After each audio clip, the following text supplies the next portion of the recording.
এই পাঁচদিনীয়া যজ্ঞস্থলীলৈকে কি যজ্ঞ ভাগৱত যজ্ঞ, কি যজ্ঞ নাম যজ্ঞ, কি যজ্ঞ ভক্তি যজ্ঞ। এই যজ্ঞস্থলীলৈকে যিসকল অতিথি ভকত বৈষ্ণৱ আহিব সেই সকলৰ সেৱা শুশ্ৰূষা আচমনি কৰিবৰ কাৰণে যিসকল যুৱক যুৱতী আই বাপে কায়িকভাৱে চেষ্টা আগবঢ়াইছে তেৰা সমষ্টৰ প্ৰতিটো খোজৰ মূল্য হ'ব এটা এটা অশ্বমেধ যজ্ঞৰ সমান আৰু এই কাইটো ধৰাৰ সাৰ্থকতা হ'ব। আমাৰ এই দেহটো কেলৈ ধৰিব লাগে ভগৱন্তই কৈছে পৰোপকাৰায় ইদম শৰীৰম। আমাৰ এই শৰীৰটো পৰৰ উপকাৰ কামৰ কাৰণে ভগৱানে আমাক দিছে।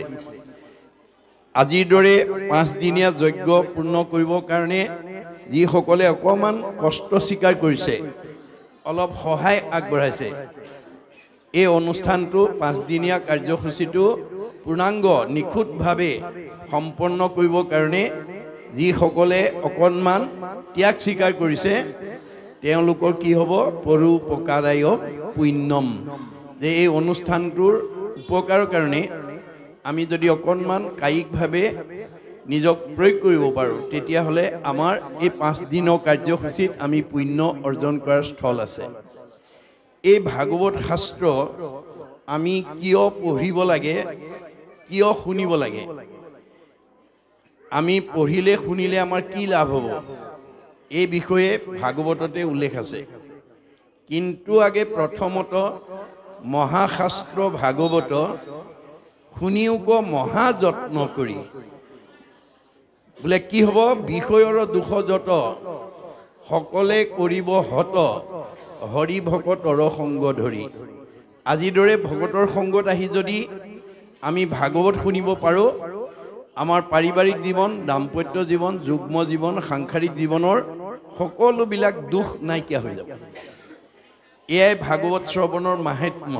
ভাগৱতে কৈছে আৰু কি কৈছে আক শুনি বন্ধ্যা নাৰী পুত্ৰ হুৱে গুণৱন্ত, দুৰ্জনো সজন হুৱে দুখী ধনৱন্ত। ভাগৱত শুনিলে সতী সন্তান নোহোৱা মহিলাই সুযোগ্য সন্তান পোৱাৰ যোগ্যতা লাভ কৰিব পাৰে। দুখীয়া মানুহ ধনী হৈ যায় আৰু দুষ্ট মানুহ শান্ত হৈ যায়। গতিকে ভাগৱত শুনাৰ ইমান মাহাত্ম্য আছে। এই ভাগৱত যদি আপোনালোকে এতিয়া দ্বি-শতবাৰ্ষিকী উদযাপন কৰিছে, এইটো এটা বৰ গৌৰৱৰ বিষয়। মই এই মোৰ জীৱনৰ প্ৰথম দ্বি-শতবাৰ্ষিকী উদযাপন কৰাৰ অনুষ্ঠানত সহযোগ কৰিছোঁ। এইটো মাদুৰী মলাগাঁৱৰ কাৰণে এটা গৌৰৱৰ বিষয় যে এই অনুষ্ঠানটো একাধিক্ৰমে 200 বছৰ ভৰি দিয়াত উদযাপন কৰি অহা এইটো এটা ডাঙৰ সৌভাগ্য। এই ভাগৱত শাস্ত্ৰ যদি এই নামঘৰ থকালৈকে, এই সমাজ থকালৈকে এই ভাগৱত শাস্ত্ৰ যদি আমাৰ চৰ্চা হৈ থাকে, প্ৰথম স্কন্ধৰ পৰা যদি দ্বাদশ স্কন্ধ শুনা, পঢ়া আৰু বুজাৰ যদি সৌভাগ্য ল'ব পাৰে তেতিয়াহ'লে এইখন গাঁৱলৈ অহা সকলো জীৱই পৰীক্ষিতৰ দৰে মুক্তি পাই যাব। পৰীক্ষিতে কিয় ভাগৱত শুনিব লগা হৈছিল? যিজনক ভগৱন্তই ভাৰতবৰ্ষৰ ভিতৰত শ্ৰেষ্ঠ বৈষ্ণৱ ৰজা কৰি জন্ম দিছিল, তৎসত্বেও তেওঁ অভিশপ্ত হৈ গ'ল। কিয়? যে তেওঁক যিটো প্ৰতিভা দিছিল সেই প্ৰতিভাটো প্ৰয়োগ কৰিব নজনাৰ কাৰণে। আপোনালোকৰ এই মাদুৰী মলাগাঁৱতো ভগৱন্তই কাৰোবাক আটাইতকৈ বিদ্যাৱন্ত, কাৰোবাক আটাইতকৈ বেছি ধনৱন্ত, কাৰোবাক আটাইতকৈ বেছি সম্পদশালী, কাৰোবাক আটাইতকৈ বুদ্ধিমন্ত, কাৰোবাক আটাইতকৈ জ্ঞানী আদি প্ৰতিভাৰে পঠাই দিছে। আপোনালোকৰ মাদুৰী মলাগাঁৱৰ ৰাইজেহে জানিব গাঁওখনৰ ভিতৰত আটাইতকৈ ধনী মানুহ কোন, গাঁওখনৰ ভিতৰত আটাইতকৈ বিদ্যাৱন্ত কোন, আটাইতকৈ সম্পদশালী কোন, আটাইতকৈ বুদ্ধিমন্ত জ্ঞানী কোন, আপোনালোকেহে জানিব।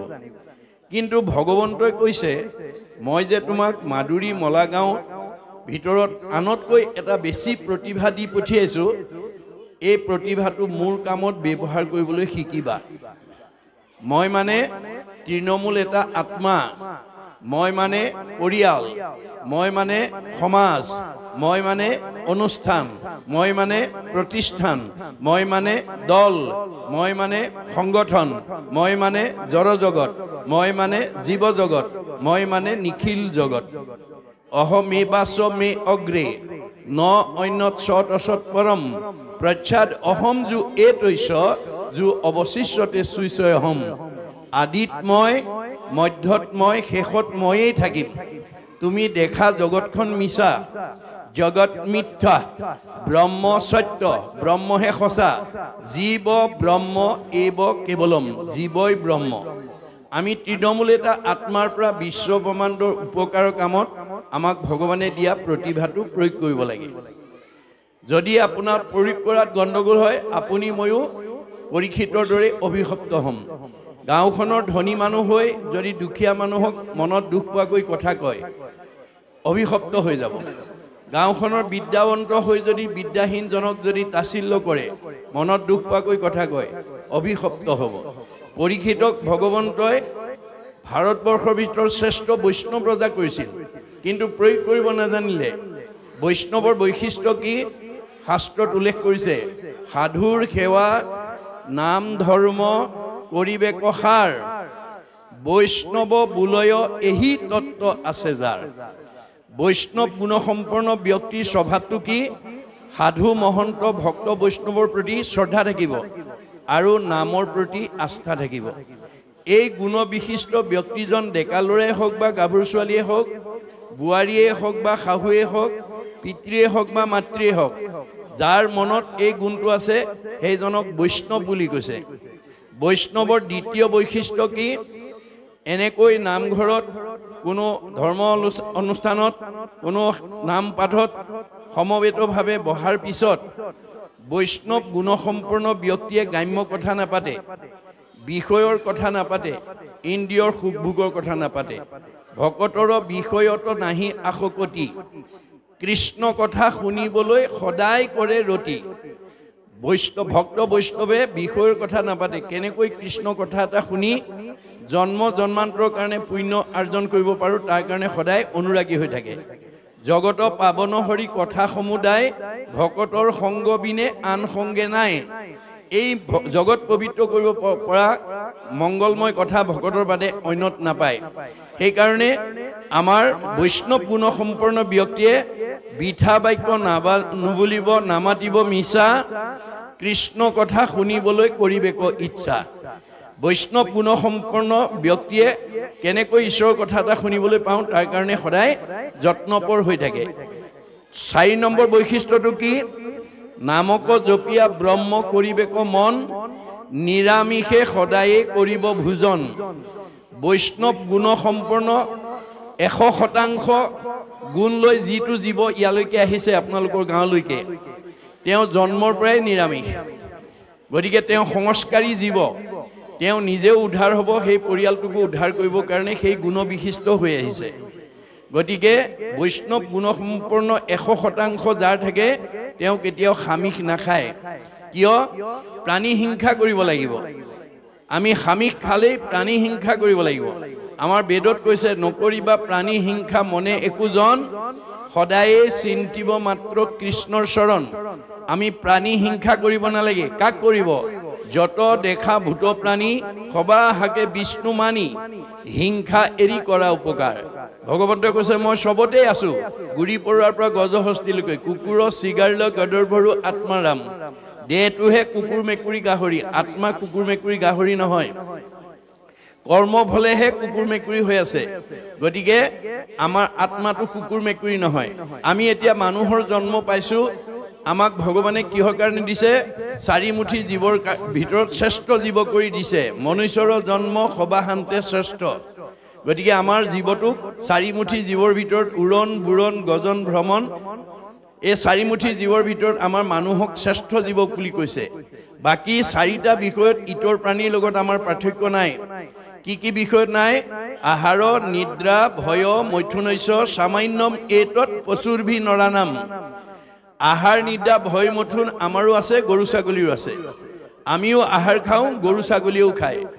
আমিও জিৰণি লওঁ তেওঁলোকেও লয় আমিও সন্তান জন্ম দিওঁ তেওঁলোকেও দিয়ে আমিও মৰিবলৈ ভয় কৰোঁ গৰু ছাগলীও ভয় কৰে চাৰিটা বিষয়ত আমাৰ ইতৰ প্ৰাণীৰ লগত পাৰ্থক্য নাই আমাৰ পাৰ্থক্যটো ক'ত আছে ধৰ্মহি তেইছাম অধিক বিশেষ ধৰ্ম গুণটো আমাক ভগৱানে আন প্ৰাণীতকৈ বেছিকৈ দিছে গীতাত কৈছে অসংখ্যাত জীৱ আছে সংসাৰৰ ভিতৰে মনুষ্যে ভজে আনে ভজিতে নপাৰে অসংখ্য জীৱ ভগৱানে সৃষ্টি কৰিছে ভগৱানক এনেদৰে একেলগে বহি ভজিব পৰা শক্তি ভগৱান মানুহৰ বাদে আনৰ নাই যদি মানুহ হৈ যদি আমি ঈশ্বৰৰ কথা শুনাৰ প্ৰতি গুৰুত্ব নাই তেতিয়াহ'লে বেদে কৈছে ধৰ্মেন হীনা পশুৰভি সমানা যি মানুহে ঈশ্বৰৰ কথা নুশুনে তেওঁ দেখাতহে মানুহ আচলতে তেওঁৰ স্বভাৱটো পশুৰ লগত একেই সেই স্বভাৱৰ মানুহে খাবলৈ জীয়াই থাকে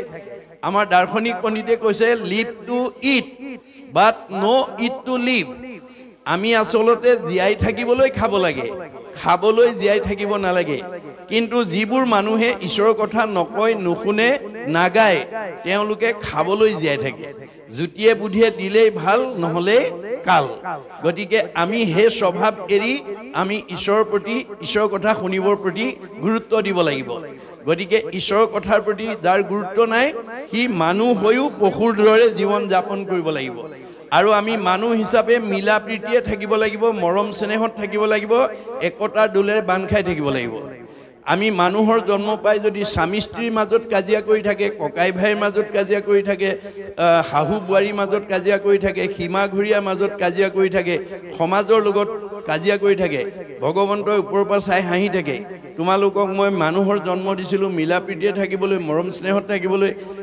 একতাৰ দোলেৰে বান্ধ খাই থাকিবৰ কাৰণে তোমালোকে জ্ঞাতি হিংসা কৰা কুকুৰৰ দৰে কাজিয়া কৰি আছা এইবাৰ একেবাৰে জেগাত দি দিম যিমান কৰা কৰিবাগৈ কাজিয়া কৰা অভ্যাস আছে যদি আজি ইয়াতে এৰিব দেই শাহু বোৱাৰীয়ে কাজিয়া কৰিব পাৰিব দুইজনী কুকুৰৰ জন্ম ল'ব লাগিব ককাই ভাইয়ে কাজিয়া কৰিব পাৰিব তেওঁলোকে কুকুৰৰ জন্ম ল'ব লাগিব বেদে কৈছে ন ভুক্তং ক্ষয়তে কৰ্ম কল্প কৌতিষ্যতে অপি অবশ্যমেব ভুক্তৈবম কীট কৰ্ম শুভা শুভম কামৰ দুটা ভাগ এটা ভাল আৰু এটা বেয়া ভাল কাম কৰিলে ভাল ফল বেয়া কাম কৰিলে বেয়া ফল আপুনি যদি মানুহৰ জন্ম লৈ কুকুৰৰ দৰে কাজিয়া কৰি থাকে আপোনাকো আকৌ কুকুৰৰ জন্ম লৈ পঠিয়াই দিব গতিকে আমি ভাগৱত শুনি সেই স্বভাৱবিলাক এৰিব লাগে ভাগৱত শুনিবলৈ কিয় আহিব লাগে বেয়া এৰি ভাল ল'বৰ কাৰণে বেয়া এৰি ভাল লোৱাটোৱে বৈজ্ঞানিক দৃষ্টিভংগী আমি যেতিয়ালৈকে বেয়া এৰিব নোৱাৰিম ভগৱানে আমাক ভালত ৰাখিব নোৱাৰে সেইকাৰণে দাৰ্শনিক পণ্ডিতে কৈছে বেড ইজ বেড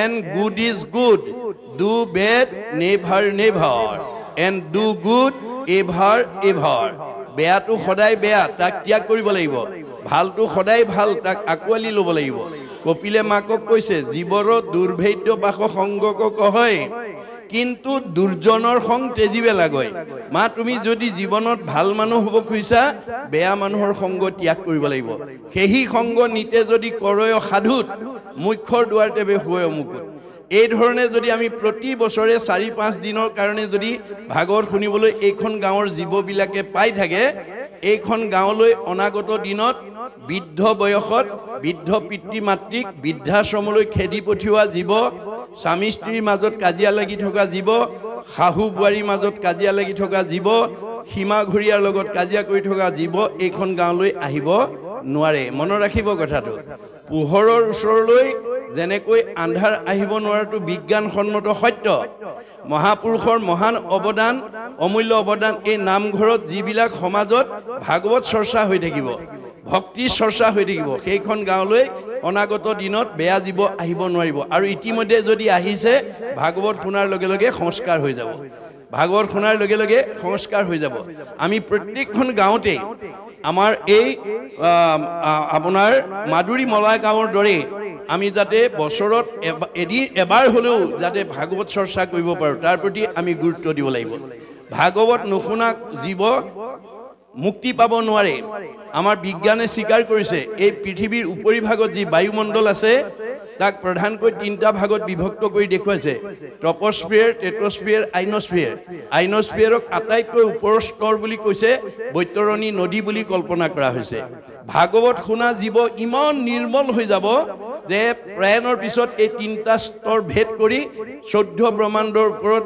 শুদ্ধ জীৱ ভগতৰ কাৰণে নিৰ্মাণ কৰি থোৱা বৈকুণ্ঠত অৱস্থান কৰিব আৰু ঘূৰি আহিব নালাগে গতিকে ভাগৱত শুনিব কিয় লাগে জন্ম ৰহিত হ'বৰ কাৰণে আপুনি যদি জন্ম হৈ থাকে গৰ্ভৰ যন্ত্ৰণা আৰু মৃত্যুৰ ভয়ে আপোনাৰ পিছে পিছে খেদি থাকিব গতিকে আমি ভাগৱত শুনি জন্ম ৰহিত হ'ব লাগিব ভাগৱত নুশুনা জীৱ যিমান বিদ্যাৱন্ত ধনৱন্ত শ্ৰীমন্ত নহওক কিংবা তেওঁ এই তিনিটা লেয়াৰৰ ভিতৰতে ঘূৰি থাকিব লাগিব কাৰণ জীৱৰ সংস্কাৰ আৰু গতিহে আছে জীৱৰ মৃত্যু নাই আমি নাজানিহে কৈছো আজি মাদুৰী মলাই গাঁৱত আমুকা মৰিল তামুকি মৰিল স্বৰ্গগামী হ'ল বৈকুণ্ঠগামী হ'ল প্ৰয়াত হ'ল বিদেহ হ'ল ইহলীলা সম্বৰণ কৰিলে ইত্যাদি নানান ভাষাৰে আমি কাৰোবাক মৰাটোকে কৈছো কিন্তু গীতাত কৃষ্ণই অৰ্জুনক কৈছে সখা মানুহ মৰা বুলি কোৱাটো মিছা কথা কৈছে জীৱৰ মৰণ কহে যিটো জন সবে মিছা মহাভাগ কৰ্মৰ সংস্কাৰে পুনু দেহলৈ পূৰ্ব দেহ কৰে দিয়াক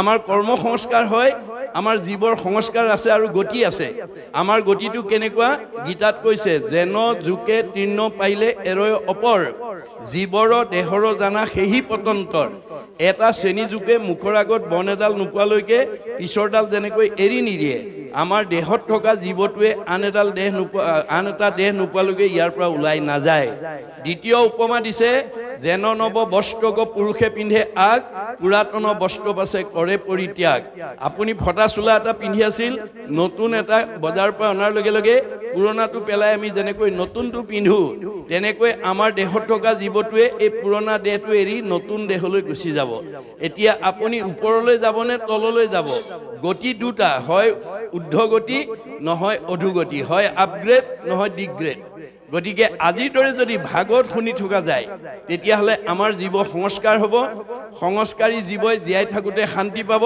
আৰু মৰিলে সদ্গতি পাব ভাগৱত নুশুনা জীৱ অসংস্কাৰী হৈ থাকিব জীয়াই থাকোঁতে অশান্তিত থাকিব আৰু মৰিলে অধোগতি যাব সেইকাৰণে ভাগৱত শুনিবলৈ আহিব লাগে গতিকে পৰীক্ষিতে মানে জীৱ হিংসা কৰিবৰ কাৰণে গুচি গ'ল তেওঁক বৈষ্ণৱ কৰি জন্ম দিছিলে গতিকে তেওঁ জীৱ হিংসা মৃগয়া কৰিবৰ কাৰণে গুচি গ'ল যাৰ কাৰণে তেওঁৰ পাপ সিদ্ধ হ'ল হোৱাৰ লগে লগে তেওঁ পহুৰ পিছত দৌৰি দৌৰি পিয়াহত অন্থকণ্ঠ শুকাই যেতিয়া সমীক ঋষিৰ আশ্ৰমত পানী বিচাৰি সোমাল সেই সময়ত সমীক ঋষি একান্ত মনে ঈশ্বৰক ধ্যান কৰি আছে কোন আহিছে কোন অহা নাই ক'ব নোৱাৰে আপোনালোকে যদি একান্ত মনে ভাগৱত শুনি থাকে আপোনালোকৰ মুখৰ আগেদি বা আগে পাছে কোন গৈছে কোন আহিছে আপোনালোকে ক'ব নোৱাৰে গতিকে পৰীক্ষিত ৰজাই সেই বিবেচনা নকৰি পদমৰ্যাদাক প্ৰাধান্য দি মই দেশৰ ৰজা তুমি মোৰ প্ৰজা তোমাৰ আশ্ৰমত মই আহিছোঁ তুমি মোক মান্যতা দিয়া নাই এই বুলি খঙত একো নাই হৈ ধনুৰ আগেৰে মৰাসাপ এটা আনি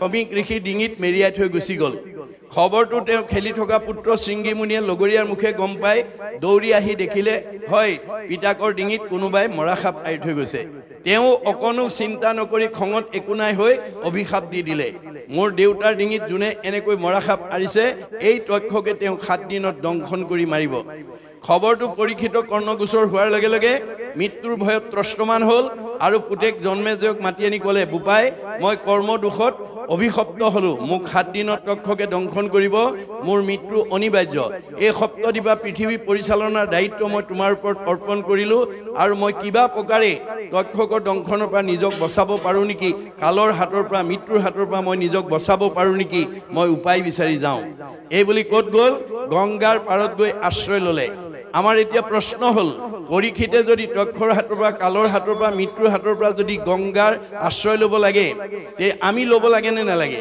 আৰু আমি এই 5 দিন আমি লৈছো নে নাই এই কথাটো অনুভৱ কৰিব লাগিব আসল গংগা কি নামেই গংগা নামে নাতাৰিলে জীৱ আৰু কোনে তাৰে শ্ৰাদ্ধ কৰি কাক কোনে তাৰিবাক পাৰে কাৰ শ্ৰাদ্ধ কোনে কৰে শ্ৰাদ্ধ কোনে খায় কেৱলে নিজৰ মাত্ৰ জীৱিকাৰ উপায় এক শ্ৰেণী বুদ্ধিজীৱী মানুহে এইটো জীৱিকাৰ পথে উলিয়াইছে মৰা পিছত কোনো পিতৃ মাতৃয়ে আপোনাৰ ঘৰত শ্ৰাদ্ধপিণ্ড খাবলৈ নাহে খবৰটো পোৱাৰ লগে লগে ৰাজ্যৰ দেৱঋষি ৰাজঋষি মহঋষি সমস্ত গণ্যমান্যসকল আহি পৰীক্ষিতৰ সন্মুখত সমবেত হ'ল এই কথাটোৱে আমাক কি শিকাইছে যে আপোনালোকৰ এই মাদুৰী মলা গাঁৱৰ চাৰিসীমাত বিভিন্ন পৰিয়ালৰ বিভিন্ন বংশৰ বিভিন্ন জাতি বিভিন্ন সমাজৰ বিভিন্ন ধৰ্মৰ লোকে বাস কৰি থাকিব পাৰে ধৰ্মৰ ভিন্নতা থাকিব পাৰে, জাতিৰ ভিন্নতা থাকিব পাৰে, পৰিয়ালৰ ভিন্নতা থাকিব পাৰে, সমাজৰ ভিন্নতা থাকিব পাৰে, কিন্তু আত্মাৰ ভিন্নতা নাই। আত্মা দৃষ্টিত আমাৰ মাধুৰী এই মলাই গাঁৱৰ চাৰিসীমাত থকা সকলো জীৱ ঈশ্বৰৰ অংশ জীৱ, তোমাৰেহে অংশ আমি যত জীৱ যাক। গতিকে আমি আত্মা দৃষ্টিত আমাৰ সকলোৰে মাজত সম্পৰ্ক আছে। আপোনালোকৰ গাঁৱৰ বা এইখন অঞ্চলৰ লোকৰ লগত মোৰ তেজৰ সম্বন্ধ, দেহৰ সম্পৰ্ক নাই, কিন্তু আত্মাৰ সম্পৰ্ক আছে। আত্মা দৃষ্টিত আপুনি মই একে ঠাইৰ পৰা আহিছোঁ, একে ঠাইলৈ যাব লাগিব। গতিকে সেই আধ্যাত্মিক দৃষ্টিৰে আমি আত্মা দৃষ্টিত আমাৰ এইখন গাঁৱত কোনোবা মানুহ বিপদগ্ৰস্ত হ'লে, আমাৰ বংশ পৰিয়াল নহ'লেও, সমাজৰ নহ'লেও, আমি খবৰ এটা লোৱা, সহানুভূতি এটা দিয়াটো মানৱীয় ধৰ্ম।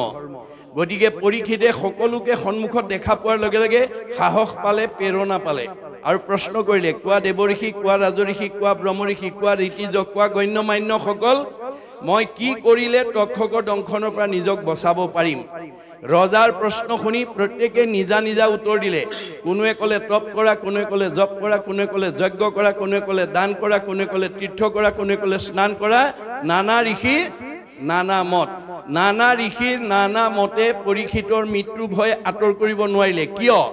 এই কাৰণটো আমাৰ একাদশ স্কন্ধ ভাগৱতত আপোনালোকে এতিয়া পাব পঢ়ি গ'লে, যে একাদশ স্কন্ধ ভাগৱতত গুৰুজনাই ব্যাসকৃত ভাগৱত অসমীয়ালৈ তৰ্জমা কৰোঁতে একাদশ স্কন্ধ ভাগৱতত এই কাৰণটো লিখি থৈ গৈছে। অৰ্থাৎ আমি জীৱশ্ৰেষ্ঠ মানুহ হিচাপে পৃথিৱীৰ য'তেই জন্মগ্ৰহণ নকৰোঁ, যি জনগোষ্ঠীতেই জন্মগ্ৰহণ নকৰোঁ, আমি এক ভগৱানক কেনেকৈ ভজিব লাগে, আমি কেনেকৈ ভক্তি আচৰণ কৰিব লাগে, এই সম্পৰ্কে ভগৱন্তই নিজৰ মুখেদি কৈ থৈ গৈছে। আন ধৰ্মবিলাক ঋষিবিলাকৰ মুখেদি কোৱাইছে। আন ধৰ্ম ঋষিৰ মুখে কৰাইলা বেকত, কহিলা আপোন মুখে নিজ ধৰ্ম যত। আমি মানুহ হিচাপে যিটো ধৰ্ম আচৰণ কৰিব লাগে ভগৱন্তই নিজৰ মুখেদি কৈ গৈছে। আৰু আন ধৰ্মবিলাক ঋষিবিলাকৰ মুখেদি কোৱাৰ কাৰণে নানা ঋষিৰ নানা মতে পৰীক্ষিতৰ মৃত্যু ভয় আঁতৰ কৰিব নোৱাৰিলে। অৱশেষত শুকদেৱে আহি প্ৰথম স্কন্ধৰ পৰা দ্বাদশ স্কন্ধ ভাগৱতলৈকে 7 দিন 7 ৰাতি নীৰৱ নিচ্ছিন্নভাৱে শুনোৱাৰ পিছত দ্বাদশ স্কন্ধ ভাগৱত শুনাৰ লগে লগে পৰীক্ষিতৰ ব্ৰহ্মজ্ঞান প্ৰাপ্ত হৈ গ'ল। মই ইমান সময় যিটো মৰিম বুলি ভয় কৰি আছিলোঁ, তাৰ দেখোন মৃত্যুৱেই নাই। অৰ্থাৎ জীৱৰ মৃত্যু নাই, মৃত্যু দেহৰেহে আছে, দেহৰেহে ধৰ্ম, জনম মৰণ। জীৱৰ সংস্কাৰ আৰু গতি আছে। গতিকে আমি যদি ভাগৱত শুনি থাকোঁ জীয়াই থকা কালত, পৰীক্ষিতৰ দৰে, পৰীক্ষিতে একেৰাহে 7 দিন শুনিছিলে, আমি জীয়াই থকা দিনত যদি প্ৰথম স্কন্ধৰ পৰা দ্বাদশ স্কন্ধ ভাগৱতলৈকে নিজাববীয়াকৈ পঢ়িব পাৰোঁ, পাৰিবাৰিক জীৱনত বা সামাজিক জীৱনত যদি আমি পঢ়া আৰু শুনাৰ সৌভাগ্য ল'ব পাৰোঁ, আমিও পৰীক্ষিতৰ দৰে পৰম গতি লাভ কৰিব পাৰিম। গতিকে এই দ্বাদশ স্কন্ধ শুনাৰ লগে লগে ব্ৰহ্মজ্ঞান প্ৰাপ্ত হ'ল আৰু মৃত্যুৰ ভয় আঁতৰ হৈ গ'ল, জীৱৰ মৃত্যু নাই। গতিকে পৰীক্ষিতে যদি দ্বাদশ স্কন্ধ ভাগৱত শুনাৰ কাৰণে পৰম গতি পালে, আমি পাম নে নেপাম? আমাৰ এই মানে মাধুৰী মলা গাঁৱৰ জীৱবিলাকে পাবনে নাপায়, এই কথা আমি বিশ্বাসেৰে ল'ব লাগিব ভাগৱতৰ পৰা দেই। ভাগৱতৰ প্ৰতিটো কথা আমি বিশ্বাসেৰে ল'ব লাগিব। মহাত্মা গান্ধীয়ে কৈছে, religious beliefs are based on faith. ধৰ্ম দৰ্শন বিশ্বাসৰ ওপৰত নিৰ্ভৰ কৰে। Religion is not really what is grasped by brain but by heart. ধৰ্ম দৰ্শন মগজে ঢুকি পোৱা বস্তু নহয়, কাৰোবাক দেখুৱাই দিব পৰা বস্তু নহয়, ই অন্তৰৰ উপলব্ধিৰ বস্তু। গতিকে দ্বাদশ স্কন্ধ ভাগৱত শুনাৰ লগে লগে যদি পৰীক্ষিতে গতি পায়, আমি নাপাম কিয়? গতিকে ভাগৱত পঢ়া আৰু শুনাত কোনো বাধা নাই দেই। ডেকা ল'ৰাই নোৱাৰে, গাভৰু ছোৱালীয়ে নোৱাৰে, মাইকী মানুহে নোৱাৰে, দাড়ি থকাই নোৱাৰে, অসৰণীয়াই নোৱাৰে। এই বিভাজনটো আপোনালোকে নানিব। কিবা পৰম্পৰা আছে যদিও এইটো এৰিব, নহ'লে গুৰু দ্ৰোহত কৰিব লাগিব। কাৰণ আমাৰ ভাগৱত পঢ়া শুনাত কোনো বাধা নাই। কাৰণ আপোনালোকে দেখিছে বাস্তৱত যে অসমীয়াত মাষ্টাৰ ডিগ্ৰী লৈ অহা ছাত্ৰ ছাত্ৰীয়ে ভাগৱত দশম গীতা ভাগৱত টেবুলত থৈ পঢ়ি অসমীয়াত ডিগ্ৰী লৈ আহিছে। পঢ়াত বাধা নাই, পঢ়াত সকলোকে পঢ়িবলৈ দিব, তেতিয়াহে জ্ঞান পাব, ভক্তি জ্ঞান পাব। যদি আমি ডেকা ল'ৰা বুলি নিদিওঁ, গাভৰু ছোৱালী বুলি নিদিওঁ, মাইকী মানুহ বুলি পঢ়িব নিদিওঁ, দাড়ি থকাক নিদিওঁ, অসৰণীয়াক নিদিওঁ, তেতিয়াহ'লে তেওঁলোকে জ্ঞান কেনেকৈ পাব? আপুনি শৰণ দিব নালাগে, তেওঁ নিজেই শৰণ ল'ব। যেতিয়া মহাপুৰুষ মাধৱদেৱৰ ঘোষা পৰিব, হৰি পদ সেৱা নকৰে নিমিত্তে মায়াই বান্ধি ফুৰাবে, তাওতো মায়াক নকৰে ৰহিত শৰণ নলৱে যাৱে। এই ঘোষা পাকি যেতিয়া তেওঁ নিজে পঢ়িব, তেতিয়া নিজেই ক'ব মই শৰণ লওঁগে। গতিকে শৰণ ল'লে আমি মায়াত বান্ধ খাই থাকিম আৰু আমাৰ দাড়িটো নিজেই কাটিব, কাৰণ হিয়াৰ মাজে নামৰ ভাণ্ডাৰ মুখে বাজ হয়। গতিকে আমাক ভগৱন্তই হৃদয়ত নামৰ ভাণ্ডাৰ কৰি থৈছে, মুখেদি বাস কৰে। গতিকে মুখখন নামঘৰ, গতিকে নামঘৰৰ মুখখন পৰিষ্কাৰ কৰি ৰাখিব লাগে নে নালাগে তেওঁ যেতিয়া ভাগৱত পঢ়িব নিজে জানিব। আপুনি জোৰ কৰিব নালাগে, মাত্ৰ তেওঁক সেইখিনি অধ্যয়ন কৰিবলৈ আমি সুবিধা দিব লাগিব। গতিকে এই ধৰণৰ পৰিৱেশৰ মাজলৈকে আমি সমাজবিলাকক পৰিৱৰ্তন কৰি আনিব লাগিব, কাৰণ সময় গতিশীল, যুগ গতিশীল, জীৱন গতিশীল, সুখ দুখ গতিশীল, সভ্যতা গতিশীল, জগত গতিশীল, ধৰ্ম গতিশীল, পৰম্পৰাও গতিশীল, চব গতিশীল। এইবোৰ স্থিতিশীল নহয়। সময়ে আমাক সকলো পৰিৱৰ্তন আনি দিব। গতিকে এতিয়া শুকদেৱে আমাৰ মৃত্যুমুখী পৰীক্ষিত 7 দিন সময় আছে। পৰীক্ষিতৰ যদি 7 দিন আছে, আমাৰ কেইদিন আছে? আজি কি বাৰ? আজি কি বাৰ? আজি অহা বুধবাৰলৈকে। আজি বৃহস্পতিবাৰৰ পৰা অহা বুধবাৰলৈকে আমাৰ প্ৰত্যেকৰে জন্ম মৃত্যু এই 7টা দিনতে হয়। এই 7টা দিন বাহিৰত কোনো জন্মও হ'ব নোৱাৰে আৰু কোনো মৃত্যু হ'ব নোৱাৰে। কোনে জানে মই ঘৰ পামগে নে নাপাম? পদ্মৰ পত্ৰ নীৰ পৰি যেন নুহি থিৰ, সেইমতে জীৱন চঞ্চল বুলি কৈছে ভাগৱতে, যে আমাৰ দেহত থকা জীৱটো পদুম পাতৰ পানীৰ নিচিনা খন্তেকীয়া। বতাহে কোন সময়ত পেলাই দিব তাৰ কোনো সিদ্ধান্ত নাই। আপোনাৰ এই দেহত থকা জীৱটো কোন পৰিস্থিতিত কি দুৰ্ঘটনাত গুচি যাব তাৰ কোনো সিদ্ধান্ত নাই। গতিকে সময় থাকোঁতেই, দৃষ্টি শক্তি থাকোঁতেই, শ্ৰৱণ শক্তি থাকোঁতেই, ভৰি গতি শক্তি থাকোঁতেই আমি আজিৰ দৰে অনুষ্ঠানলৈ 10 বন কাটি কৰি আহিব লাগে দেই। তোমাৰ গুণৰ মহিমা দেখিয়াই আন যত কাম দূৰতে তেজিয়া থৈলো। আজি ইয়ালৈ অহা কাৰ কাম নাই? ঘৰুৱা কাম কাৰ নাই? প্ৰত্যেকৰে নিজৰ নিজৰ বিষয় দায়িত্ব আছিল, চব এৰি থৈ আহিছে। কিয়? আমাক ভাগৱতে কৈছে আন কৰ্মে লগাইলে যতেক সিও হুৱে বৃথা, জনমো বৃথা হুৱে নুশুনয় কৃষ্ণ কথা। আপুনি আজি ইয়ালৈ নাহি আন কাম কৰি ব্যৱসায়ত 50,000 টকা জমা উপাৰ্জন কৰিব পাৰিব, কিন্তু লগত নিব নোৱাৰে। পাৰ্থিৱ ধনবোৰ লগত নিব নোৱাৰে। যত দেখা ধন শৰীৰৰ সৰ্জন মৰিলে লগে নাযায়। আপুনি বহুত পকা ঘৰ বনাব পাৰিব, গাড়ী মটৰ কিনিব পাৰিব, মাটি সম্পত্তি ল'ব পাৰিব, কিন্তু যাওঁতে নিব নোৱাৰে। গতিকে মহাপুৰুষ গুৰুজনাই কৈছে লগত নিব নোৱাৰা ধনকে ঘটি নাথাকিবা, লগত নিব পৰা ধন ঘটা। হৰিৰ ভকতি পৰম সম্পত্তি ইহ পৰলোকে পায়। আজিৰ ভকতিয়ে আমাক ইহকালত শান্তি দিব, পৰকালত গতি দিব। এইটো ধন আমাৰ লগত যাব। পৰকালত ধন মাধৱৰ নাম, তাক লোৱা গলে বান্ধি, ঐতো এটিক্ষণে এৰা আল জাল পাছে মৰি বাহা কান্দি। 5 দিনীয়া ভাগৱতলৈ যদি আমি বিভিন্ন কাৰণ দেখুৱাই নাহোঁ, এই 5টা দিনত আমি লগত নিব পৰা ধনটো অভাৱত আমি কান্দিবগৈ লাগিব। এয়া ভাগৱতৰ মত, বেদৰ মত, মনত ৰাখিব। আজি আপোনালোকৰ এইখন মাদুৰী মলা গাঁৱত বাস কৰি থকা বহুত গৃহস্থীয়ে কান্দি আছে। আমাৰ ভাগৱতৰ মতে আপোনালোকৰ বহুতে কান্দি আছে। কিয় কান্দি আছে? আমাৰ অৰ্থনীতিয়ে কৈছে অভাৱ অসীম, নিৰ্দিষ্ট অভাৱবিলাক সীমিত। মুখ্যতম অভাৱ 3টা: অন্ন, বস্ত্ৰ, সংস্থাপন। আজি এই মাদুৰী মলাই গাঁৱতে বাস কৰা বহুত গৃহস্থীয়ে দুবেলা দুমুঠি মনে ভবাৰ দৰে খাব নোৱাৰাৰ কাৰণে, ল'ৰা ছোৱালীক খুৱাব নোৱাৰাৰ কাৰণে, কাষৰ মানুহঘৰে আজাদিত নিজেও খাইছে, ল'ৰা ছোৱালীকো খোৱা দেখি অভাৱীজনে কান্দি আছে। বস্ত্ৰ, সমাজত খাপ খোৱা এযোৰ বস্ত্ৰ নিজে পিন্ধিব নোৱাৰাৰ কাৰণে, ল'ৰা ছোৱালীক পিন্ধাব নোৱাৰাৰ কাৰণে, ওচৰৰ মানুহঘৰে নিজেও পিন্ধিছে, ল'ৰা ছোৱালীকো পিন্ধোৱা দেখি অভাৱীজনে কান্দি আছে। সংস্থাপন, এতিয়া বিজ্ঞানৰ যুগ, প্ৰযুক্তিবিদ্যাৰ যুগ। ছুইচ টিপিলে পোহৰ আহিব লাগে, ছুইচ টিপিলে ফেন ঘূৰিব লাগে, ছুইচ টিপিলে গীৰ্জাত পানী গৰম লাগে। সমস্ত ছুইচ টিপিয়ে বহুত আমি অভাৱ মুক্ত কৰিব পাৰোঁ। এঘৰে সকলো অভাৱ মুক্ত কৰি আছে, কাষৰ ঘৰে তেওঁৰ দৰে অভাৱখিনি মুক্ত কৰিব নোৱাৰি দুখত কান্দি আছে, ইত্যাদি ইত্যাদি। এই দুখবিলাকৰ পৰা আহিলে গাঁও একেখনেই।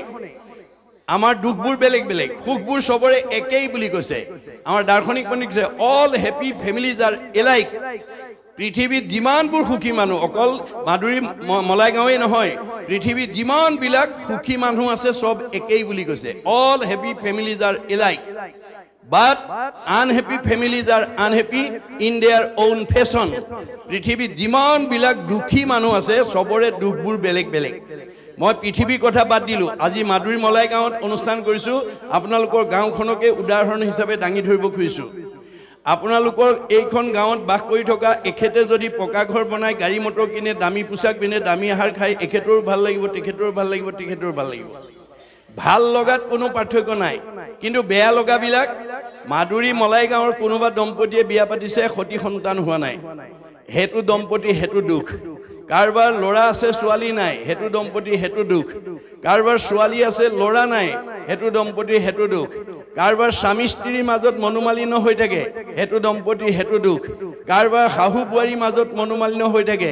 হেতু পৰিয়ালৰ হেতু দুখ কাৰবাৰ ককাই ভাইৰ মাজত মিলা প্ৰীতি নাই হেতু পৰিয়ালৰ হেতু দুখ কাৰবাৰ সব আছে শৰীৰত বেমাৰ আছে হেতু পৰিয়ালৰ হেতু দুখ ইত্যাদি ইত্যাদি এই বেলেগ বেলেগ দুখবিলাক একেখন গাঁৱতে একে পৰিৱেশতে থকা সত্ত্বেও একে আহাৰ পানী একে বায়ু সেৱন কৰা সত্ত্বেও আমি একেখন গাঁৱতে বেলেগ বেলেগ দুখত কিয় ভুগিব লগা হয় এই ৰহস্য ভেদ কৰিবলৈ আপোনালোকে ভাগৱত শুনিবলৈ আহিব লাগিব ৰহস্যক জানে যিটো লোক সততে কীৰ্তন কৰে মুক ধৰি দৃঢ় ব্ৰত কৰি যত্ন বিপৰীত বহুত যত্ন কৰি আজি ইয়ালৈকে আহিব লাগিব মূৰ সৰ্বোত্তম দুয়ো পাৱে কৰে নমস্কাৰ ভক্তি ভাবে তাৰ মূৰ এৰা এৰি নাহি কদাচিত গতিকে আমি যত্ন কৰি ঈশ্বৰৰ কথা যদি শুনো যিটো নাম লয় হৰি তাৰ হয় ই কোনো ৰহস্য বৰে আপুনি ঈশ্বৰৰ নাম লওক ঈশ্বৰ আপোনাৰ লগত থাকিব ঈশ্বৰ যাৰ লগত থাকিব তাৰ কোনো দুৰ্লভ নাই কোনো দুৰ্লভ আছে হৰি সুপ্ৰসন্ন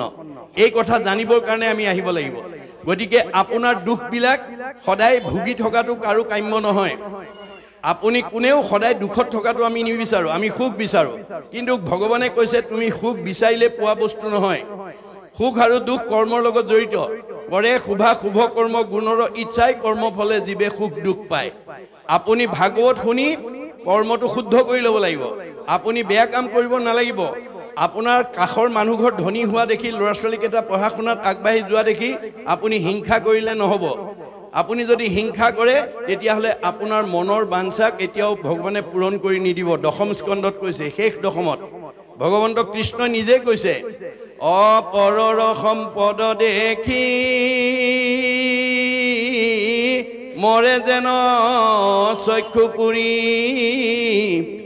তাৰ আশা সবে হুৱে নষ্ট তোমাতো বিমুখ ভৈলে একোৱাত সুখ নাই মিছা সবে যত কৰে কষ্ট আপুনি কাৰোবাৰ প্ৰতি হিংসা ভাৱ লৈ যিমান কষ্ট কৰি উপাৰ্জন নকৰক কিম্বা পৰ হিংসা কৰা মানুহৰ মনৰ কামনা ভগৱানে কেতিয়াও পূৰণ কৰি নিদিয়ে মনৰ কামনা পূৰণ নহ'লে আপুনি খোলা হাঁহি মাৰিব নোৱাৰিব খোলা হাঁহি মাৰিব নোৱাৰিলে চেহেৰা ভাল নহয় কমনীয়তা নাবাঢ়ে আয়ুস নাবাঢ়ে সেইকাৰণে বাইবেলত চলোমনে কৈছে merry heart do it good like a medicine a broken heart dry the bone যাৰ হৃদয়ত আনন্দ থাকিব মেডিচিনৰ দৰে কাম কৰিব আৰু কমনীয়তা বঢ়াই দিব আয়ুস বঢ়াই দিব যাৰ দুখ বেদনাই ভৰি থাকিব সি আৰু ঘিউমৌ খাওক হাড়লৈকে শুকাই যাব আহাৰে চেহেৰা ভাল নকৰে যদি মনটো আনন্দত ৰাখিব নোৱাৰে গতিকে মন আনন্দত ৰাখিবলৈ হলে কপিলে মাকক কৈছে মা মোৰ শুনিৰ মল কথা কহন্ত শুনন্ত 24 ঘণ্টাৰ ভিতৰত এক ক্ষণ মনত ৰাখিব কথাটো এক ক্ষণ মানে 4 মিনিট সময় আমাৰ প্ৰত্যেকজন সদস্যই যাতে ঈশ্বৰৰ কথা ক'ব গাব শুনিব পৰা সময় দিব লাগিব 4 মিনিট সময় যাৰ দিব নোৱাৰে সি কেতিয়াও সুখত থাকিব নোৱাৰে তাৰ আয়ুস কেতিয়াও বৃদ্ধি নহয় মনত ৰাখিব কথাটো গতিকে আমাৰ ভাগৱতে কৈছে একক্ষণ মানে যিটো শুনে কৃষ্ণ কথা তাৰ বিনে আনৰ জীৱন যাই বৃথা আমাৰ জীৱনটোৱে বৃথা হৈ যাব আহিল কণা গোল কণা হৈ যাব কাৰণ মানুহৰ জন্মতে ঈশ্বৰৰ কথা শুনিব পাৰে ঈশ্বৰৰ কথা শুনিলেই পুণ্য হ'ব পুণ্য হ'লে পাপ নাইকিয়া হৈ যাব উপজয় পুণ্য পাপ হুৱে দূৰ মিলে মহা মুখ্য সুখ প্ৰচুৰ আপুনি কৃষ্ণ কথা শুনি মনৰ পৰা পাপবিলাক উলিয়াই দিব লাগিব কৰ্ণপথে ভকতৰ হিয়াত প্ৰৱেশী হৰি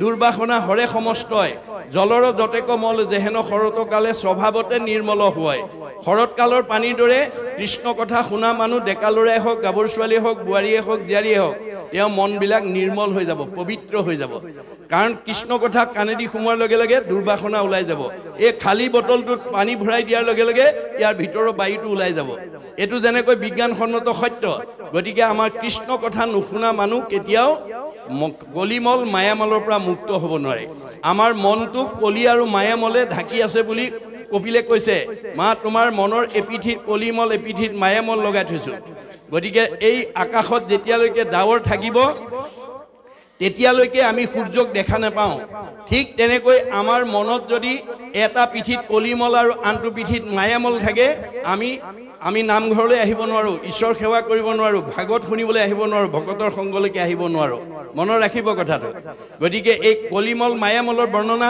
শাস্ত্ৰত কেনেকৈ দিছে যে আমাৰ কলিমল ব্ৰহ্মাৰ তনুৰ পৰা উৎপত্তি হৈছে বুলি কৈছে ব্ৰহ্মাৰ তনুৰ পৰা কলি উপজিলা পৰম দাৰুণ বেশ বিৰিঞ্চি দেখিলা কোন কৰ্ম কৰো প্ৰভু কৰিও আদেশ দিওঁ ৰাজ পদতজু পাওঁ উপদেশ মানে কলিয়ে ব্ৰহ্মাৰ দেহৰ পৰা উৎপত্তি হৈয়ে বাপেকক দাবী কৰিছে দেউতা জন্ম দিলেই নহ'ব ভোগৰ সামগ্ৰী গোটাই দিয়া শুনি চাৰি মুখে ব্ৰহ্মা গুণিয়া চাহিলা তাৰ ভাৱ দেখি তাক কলি নাম দিলা যে যিটো ল'ৰা জন্ম হৈয়ে বাপেকক ভোগৰ দাবী কৰিছে ই সাধাৰণ ল'ৰা নহয় চাৰিখন মুখেৰে ভাবি তাৰ নাম থলে কি কলি আৰু সামগ্ৰী কি গোটাই দিলে মলিনী নলিনী নামে দুই ভাৰ্যা দিলা দুহান্তৰ হন্তে চাৰি পুত্ৰ উপজিলা গতিকে মলিনী আৰু নলিনী নামৰ দুগৰাকী ভাৰ্যা বিয়া কৰাই দিলে তাৰ পৰা চাৰিটা পুত্ৰ হ'ল আপোনালোকৰো হৈছে নেকি চাব পুত্ৰকেইটাৰ নাম কি কাম ক্ৰোধ লোভ মোহ চাৰি পুত্ৰ জাত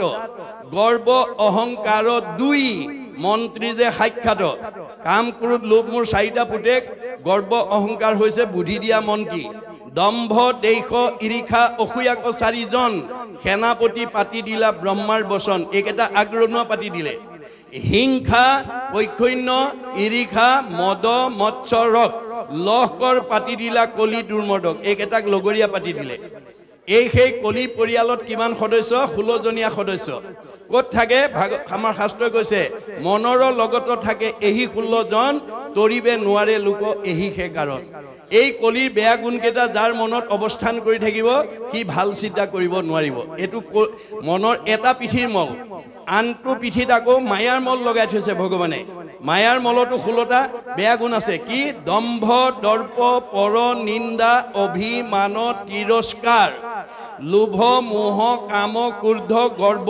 অহংকাৰ হিংসা কামনা আশা হঠ বেভিচাৰ এহি 16 গোটা পুত্ৰ জানিবা মায়াৰ এইকেইটা মায়াৰ পুত্ৰ এই 16টা 32টা বেয়া গুণে যাৰ মনটো ঢাকি ৰাখিব কি ঈশ্বৰৰ ভক্তি কৰিব নোৱাৰিব কি নামঘৰলৈ আহিবলৈ সময় বিচাৰি নাপাব ৰাতিপুৱা গা ধুই ধূপ এডাল জ্বলাই ঈশ্বৰক উপাসনা কৰিবলৈ তাৰ সময় নোলাব গতিকে মাকে ক'লে উপায় বোলে উপায় আছে মনশুদ্ধি আদি কৰি যতে আশ্ৰয় সৎসংগ সবাৰো মূল জানিবা নিশ্চয় আজিৰ দৰে যদি সাধুৰ সংগলৈ আহি কৃষ্ণ কথা শুনাৰ লগে লগে হৃদতে হৃদয় গ্ৰন্থি সিদ্ধতে সৰ্ব সংশয় আপোনাৰ সকলো মানে মায়াৰ গাঁঠি ছিগি যাব আৰু সকলো সংশয় দূৰ হৈ যাব সেইকাৰণে আমি ভাগৱত শুনিবলৈ আহিব লাগে এই পৰিৱেশটো যদি প্ৰত্যেকখন গাঁৱতে প্ৰত্যেকখন ঘৰতে আমি যদি এই পৰিৱেশটো বছৰত এবাৰ কৰিব পাৰোঁ মনত ৰাখিব কথাটো ভাগৱত শাস্ত্ৰ যদি বেদ বেদান্তৰ সাৰ ভাগৱত শাস্ত্ৰ যদি আমি প্ৰত্যেক গৃহত প্ৰত্যেক নামঘৰ যদি বছৰত এবাৰ কৰিব পাৰোঁ তেতিয়াহ'লে সেইখন ঘৰলৈ কোনো বেয়া জীৱ আহিব নোৱাৰিব আৰু সেইখন ঘৰৰ সকলো জীৱ উদ্ধাৰ হৈ যাব গতিকে এই আচৰণটো আমি ল'ব লাগিব প্ৰত্যেকখন ঘৰে ল'ব পাৰে আজি আপোনালোকৰ এই মাদুৰী মলাই গাঁৱতকৈ বহুত ধনী গাঁও বহুত শিক্ষিত গাঁও থাকিব পাৰে কিন্তু বহুত ধন টকা পইচা বিদ্যা শিক্ষা থাকিলেও এনেকৈ 5 দিনীয়া কাৰ্যসূচীৰে অকল গাঁওখনৰে নহয় বিশ্বৰ প্ৰদূষণ বায়ু সংশোধন কৰাত অৰিহণা সবেই যোগাব নোৱাৰিব গতিকে আমাৰ ভাগৱতত কৈছে শতকোটি জন্মান্তৰে হুৱে মহাভাগ নৰহৰি ৰক জীৱে তেবে পাৱে লাগ তাতো যেবে মূৰ দায়া ভৈল জাক প্ৰতি সেহিকে কৰিব পাৰে আমাতো ভকতি আজি এই মলাই গাঁৱৰ ওপৰত ভগৱানৰ কৃপা পৰিছে কাৰণেহে এনেকুৱা ভক্তি কাৰ্যসূচী ল'ব পাৰিছে আৰু ভাবিব লাগিব ভাবেন লভতে সৰ্বম ভাবেন দেৱদৰ্শনম ভাবেন লভতে পৰম জ্ঞানম তস্মাৎ ভাৱ অৱলম্বনম আমি ভাল কাম এটা কৰিবলৈ ভাবিব লাগিব না ভাবিলে ধন টকা পইচা থাকিলেও কৰিব নোৱাৰিব গতিকে এনেকুৱা কৰ্মসূচী যদি আমি প্ৰত্যেক গৃহতে প্ৰত্যেক নামঘৰতে ল'ব পাৰোঁ তেতিয়াহ'লে সত্য যুগ নামি আহিব বুলি দ্বাদশ স্কন্ধ ভাগৱতে কৈছে ভাগৱত শুনি দূৰ ভৈল কাম ক্ৰোধ লোভ মোহ ছয় জানিবা তেখনে ভৈলে সত্যৰ উদয় আজিৰ তাৰিখত আপুনি সত্যৰ যুগৰ পাৰিষদ হৈ যাব পাৰিব যেতিয়া মনৰ পৰা এই মলবিলাক আঁতৰাই দিব পাৰিব এইকাৰণে এতিয়া আপোনালোকে এই দশম স্কন্ধৰ জৰাসন্ধ বধৰ কাহিনী আপোনালোকে পাঠকসকলৰ মুখেদি শুনিলে এতিয়া ভগৱন্তৰ আবিৰ্ভাৱ কিয় হয় আমাৰ বেদত কৈছে মানে यदा यदा हि धर्मस्य ग्लानि भवति भारत अद्भुत स्थानम अधर्मस्य तदात्मानं सृजमहं परित्राण साधुनाम विनाशाय च दुष्कृतम धर्म संस्थापनार्थाये सम्भवामि युगे युगे जुगे जुगे হৈ আছে হৈ থাকিব ভগৱান প্ৰধানকৈ চাৰিটা ৰূপত আহে পূৰ্ণ অৱতাৰ অংশ অৱতাৰ কলা অৱতাৰ আৰু বিভূতি অৱতাৰ মনত ৰাখিব 100 ভাগৰ 100 মহিমা যুক্ত হৈ যেতিয়া পৃথিৱীলৈ আহে তাক কয় পূৰ্ণ অৱতাৰ যেতিয়া 4 ভাগৰ 1 অংশ মহিমা যুক্ত হৈ আহে তাক কয় অংশ অৱতাৰ যেতিয়া 16 ভাগৰ 1 অংশ মহিমা যুক্ত হৈ আহে তাক কয় কলা অৱতাৰ আৰু যেতিয়া 100 ভাগৰ 1 অংশ মহিমা যুক্ত হৈ পৃথিৱীলৈ আহে তাক কয় বিভূতি অৱতাৰ গতিকে অপপ্ৰঞ্চে প্ৰপঞ্চে অৱতৰণং অৱতাৰ অপপ্ৰঞ্চ অৰ্থাৎ বৈকুণ্ঠৰ পৰা এই মায়াময় সংসাৰলৈ নামি অহা অৱস্থাটোৱে হ'ল অৱতাৰবাদ এতিয়া পৃথিৱীৰ লৈ নামি আহিবলৈ তেওঁ কোনটো অৱতাৰ ল'ব এই পৃথিৱীৰ ধৰাধামৰ ওপৰত নিৰ্ভৰ কৰিব দাপৰ যুগত পূৰ্ণ অৱতাৰ হৈ আহি এই মানে দুৰন্ত দুষ্ট অসুৰ জৰাসন্ধই যি মানুহক মানে বধ কৰি বহুতৰ ভাৰ্যাবিলাকক আনি বহু হাজাৰ কইনা তেওঁ বন্দী কৰি ৰাখিছিল গতিকে এই জৰাসন্ধক ভীমৰ দ্বাৰা বধ কৰালে কৰোৱাৰ পিছতে সেই অঞ্চলত জৰাসন্ধৰ যিখিনি মানে অশান্তিমূলক অৱস্থাৰ পৰা সমাজ মানে মুক্ত হ'ল আৰু যুধিষ্ঠিৰক ৰাজসুই যজ্ঞ কৰিবৰ কাৰণে আহ্বান জনালে অৰ্থাৎ তেওঁলোকে সকলো ৰজাক পৰাভূত কৰি ৰাজসুই যজ্ঞৰ প্ৰস্তুতি কৰিছে আৰু তাৰ কাৰণে প্ৰয়োজনীয় যিবিলাক আমাৰ মনত ৰাখিব আমাৰ যাগ যজ্ঞ পূজা পাতল আমাৰ কৰিব পাৰিব কিন্তু এইবিলাক হৈছে নীতি নিয়ম বান্ধি থোৱা থাকে বৰ্ণাশ্ৰমৰ ধৰ্মযত যাৰ যেন বিধি আছে তাৰহে কেৱলে অধিকাৰ হৰি নামক কীৰ্তনত নাহিকে নিয়ম একো এতেকেহে ধৰ্ম মাজে সাৰ গতিকে এতিয়া তেওঁলোকে দাপৰ যুগত যজ্ঞ কৰিবৰ কাৰণে তেওঁলোকে কি কৈছে ৰাজসুই যজ্ঞ কৰিবৰ কাৰণে বহুত মানে নীতি নিয়ম মানি ঠাই শুদ্ধ কৰিছে দ্ৰব্য মন্ত্ৰ পাত্ৰ সময়মতে তাক সম্পাদন কৰিবৰ কাৰণে প্ৰস্তুতি আৰম্ভ কৰিছে এইখিলৈকে আমাক কৈছে ইয়াৰ পিছত যুধিষ্ঠিৰৰ ৰাজসুই যজ্ঞ নামাকৰণৰ সৈতে এই নামেৰে সৈতে আমাক সুকে পৰীক্ষিত কোৱাৰ চলেৰে আমাক ইয়াৰ দ্বাৰা কি ক'ব বিচাৰিছে আমি ইয়াৰ পৰা শিকিবলগীয়া বুজিবলগীয়া জানিবলগীয়া আৰু উঠি অহা প্ৰজন্মক আমি শিকাবলগীয়া জনাবলগীয়া বুজাবলগীয়া কি দিশ আছে আমি পদবন্ধে আলোচনা কৰিম আলোচনাত যদি আপোনালোকৰ কিবা ত্ৰুটি থাকি যায় বা সংশয় থাকি যায় আপোনালোকে প্ৰশ্ন কৰি সংশয়টো দূৰ কৰি ল'ব কাৰণ আমাৰ ভাগৱতত কৈছে কথা শুনি লেখে গুছে মনৰ সংশয় কৃষ্ণৰ সেৱাত ৰতি তেবেহে বাঢ়য় আপোনাৰ মনৰ সংশয়বোৰ যেতিয়া দূৰ হ'ব তেতিয়া আপুনি ভাগৱত অহাকালিলৈ কেনেকৈ শুনো পৰহিলৈ কেনেকৈ শুনো আগ্ৰহটো বাঢ়ি বাঢ়ি গৈ থাকিব গতিকে আপোনালোকে প্ৰশ্নখিনি পাঠ ভিত্তিত কৰিব আজিৰ কিবা যদি প্ৰশ্ন কৰে এতিয়া আমি যিটো পাঠৰ ওপৰত আমি আলোচনা কৰিম এই পাঠ ভিত্তিত আপোনালোকে প্ৰশ্নটো কৰিব যিটো প্ৰশ্ন উত্তৰ পোৱাৰ পিছত বাকী সকলেও বুজি পোৱাৰ সহায় হ'ব পাঠৰ বাহিৰৰ প্ৰশ্ন এতিয়া ইয়ালৈকে নানিব অন্য প্ৰশ্ন থাকিলে মোৰ লগত বেলেগকৈ আপোনালোকে বাই ফোন যোগাযোগ কৰি হ'লেও সংশয় দূৰ কৰিব কিন্তু এতিয়া বৰ্তমান আপোনালোকে পাঠ ভিত্তিৰ প্ৰশ্ন কৰিব আৰু প্ৰশ্নটো কৰোঁতে মই ব্যাখ্যা কৰি থাকোঁতে ঘপকৈ উঠি প্ৰশ্ন কৰি নিদিব ৰসভংগ হৈ যাব গতিকে মই ব্যাখ্যা শেষ কৰাৰ পিছত কৰিব অথবা লিখিতভাৱে প্ৰশ্নটো মোলৈ পঠাই দিব তেতিয়া আমাৰ আজি পাঠৰ সাৰগৰ্ভতা আমি উপলব্ধি কৰাত যথেষ্ট সহায়ক হ'ব এতিয়া মই